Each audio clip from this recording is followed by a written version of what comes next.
It was a terrible answer. Nobody's going to defend what he said because the idea of, well, we got to have some punishment. And even in his answer, it looked like he was fumbling around trying to figure out what to say.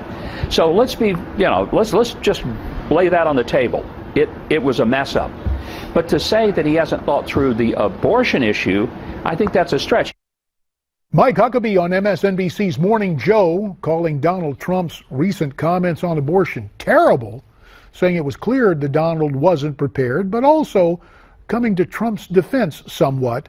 Obviously, Mr. Trump's recent comments on abortions caused a lot of backlash from both pro-life and pro-choice groups. And even though the Donald walked back his remarks, there are some questions, like this one. Might it be the beginning of the end for the Trump campaign?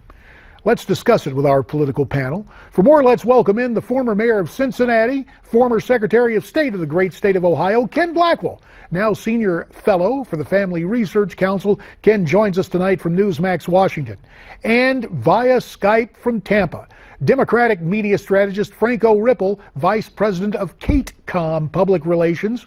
Welcome to you both. Ken Blackwell, Trump's remarks, is this part of a meltdown?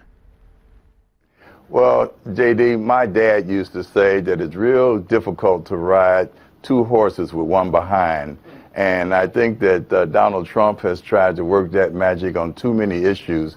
And it really did expose his inexperience and his unfamiliarity with some of the gripping, pressing questions of a policy issue that is fundamental to conservatism. And you have to be able to answer it as if you've been around the bases a couple of times. So I think that Wisconsin will indicate whether or not this is a meltdown.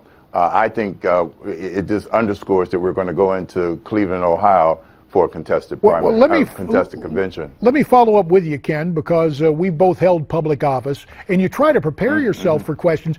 Donald Trump completely backtracked on everything he said during that appearance with Chris Matthews. Why wasn't he prepared to answer that question? Well, again, I think he basically believes that he is the master of social media. He's the master of TV. I don't think he humbles himself to that would, in a way that would allow him to open up and explore a territory that he's unfamiliar with. He would rather say, you know, I have this, I understand this, you know, my understanding of this is huge. You know, let's move on. Yeah, it's a flaw. Well, let me turn to our good friend Franco, who watches with some bemusement what happens on the Republican side.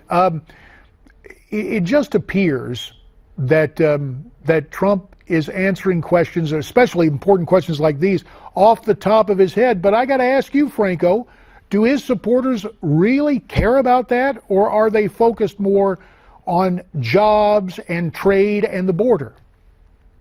Well, first of all, the best politicians, since both you and Ken have been politicians, you both know that the best politicians, those like Bill Clinton, for example, have the ability to say something that appears to be off the top of their head or from the seat of the pants or really just speaking from the heart when it's actually something that is calculated and something that is well thought through. Donald Trump is an undisciplined candidate. He's not only inexperienced, he's undisciplined, because a more disciplined candidate would have never walked into that trap. The truth is, with 73% disapproval amongst all female voters, he's got, nowhere to go but better, but he's not doing himself any favors. So, all right. Well, Franco, we're going to be fair. The end of the Trump campaign, I don't know about that. We're equal opportunity critics.